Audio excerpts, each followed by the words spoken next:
The history of gladiators in ancient Rome. Gladiators were among the most iconic figures of ancient Rome, representing both the brutality and spectacle of Roman society. These professional fighters engaged in combat for public entertainment, often in grand amphitheaters like the Colosseum. Their history is deeply intertwined with religious rituals, military culture, and the political machinery of Rome. Origins of gladiatorial combat.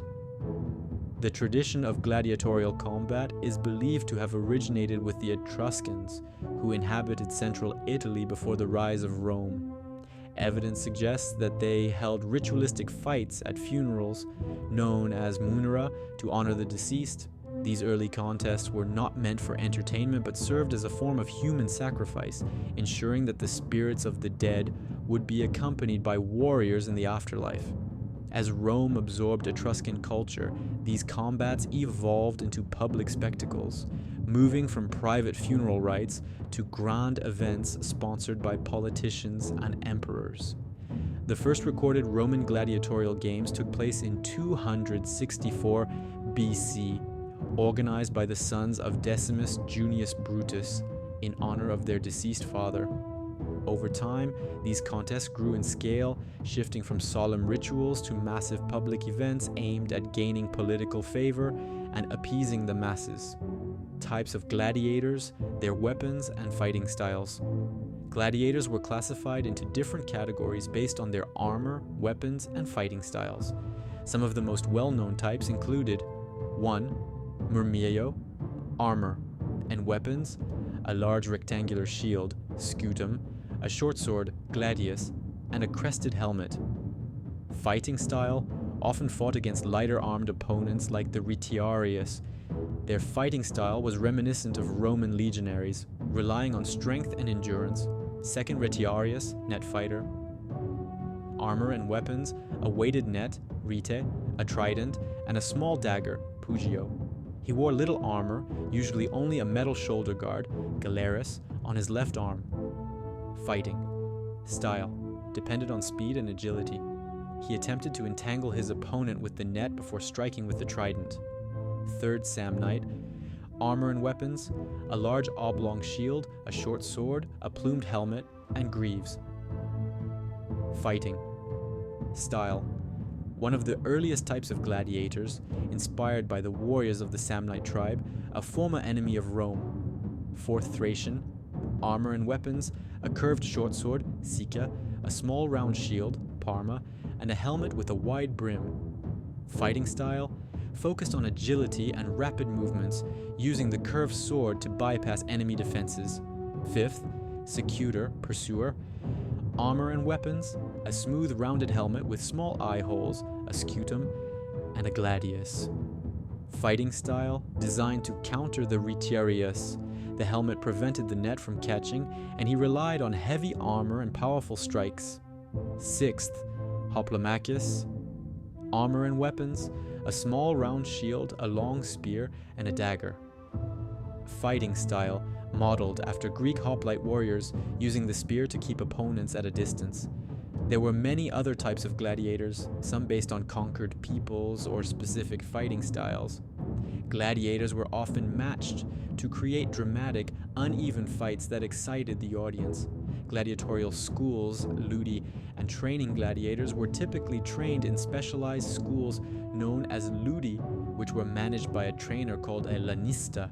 These schools were harsh, militarized environments where men trained daily under brutal conditions. Recruitment and background gladiators came from diverse backgrounds. Slaves. Many were prisoners of war or criminals sentenced to fight. Volunteers, octorati. Some free men, including Roman citizens, willingly became gladiators seeking fame, fortune, or to escape debt. Condemned criminals, noxii. Those sentenced to death were sometimes forced to fight in the arena. Training regimen. New recruits, called tirones, started with wooden weapons before progressing to real arms. Training included combat drills, strength exercises, and learning crowd-pleasing techniques.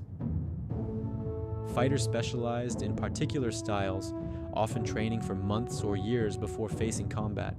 Gladiators lived in barrack-like conditions, often in chains with strict discipline.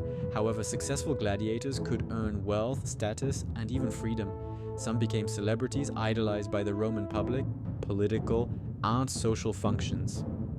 The games were political tools used by emperors and elites to secure public loyalty.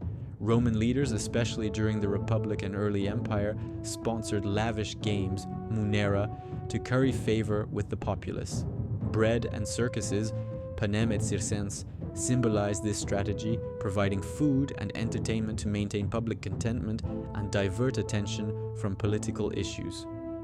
Julius Caesar used games to build his political reputation.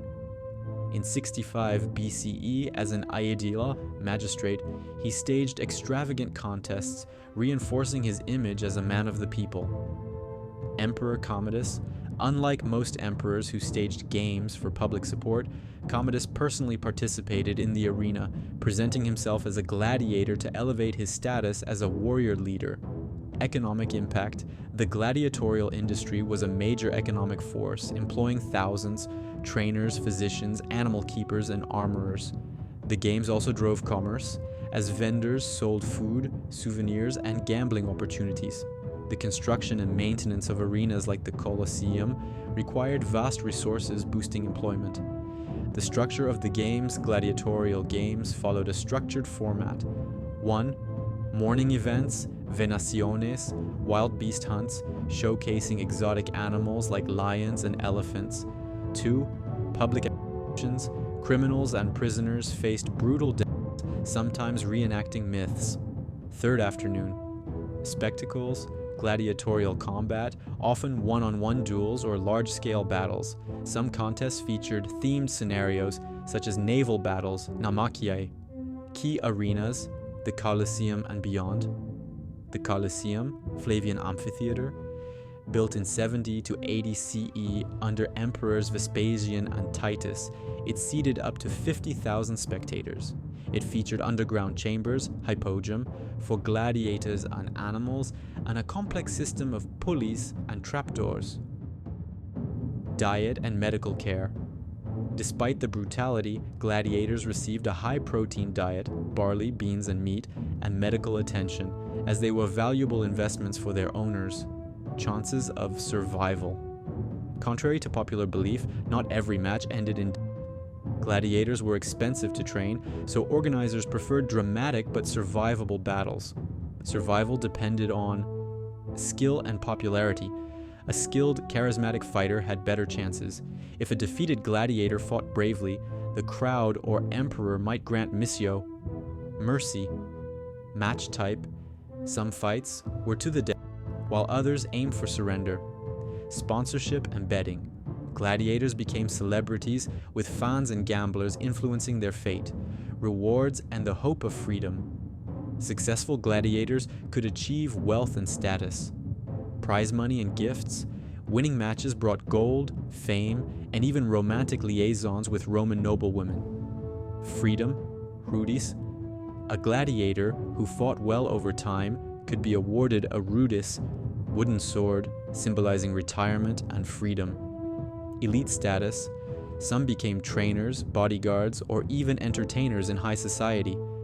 Famous gladiators and their impact. Spartacus, circa 111 to 71 BCE, a Thracian warrior turned gladiator. Spartacus led the Third Servile War, 73 to 71 BCE, the largest slave uprising in Roman history. Escape and rebellion. In 73 BCE, he and about 70 others escaped from a gladiator school in Capua. Growing army. His forces swelled to 70,000 plus as slaves and disenfranchised people joined. Defeat and legacy. Despite early victories, Spartacus was ultimately defeated by Marcus Licinius Crassus in 71 BCE. His rebellion shook Rome and influenced later resistance movements. The decline and abolition of gladiatorial combat. By the 4th and 5th centuries CE, gladiatorial games declined due to several factors. 1. Financial strain. The Roman Empire faced economic troubles, making lavish games unsustainable. Second, Christian opposition. As Christianity spread, leaders condemned the games as inhumane and immoral. Third, cultural shifts. Roman values changed, with emperors favoring chariot racing and other spectacles over deadly combat. Fourth Emperor Honorius's ban, 404 CE.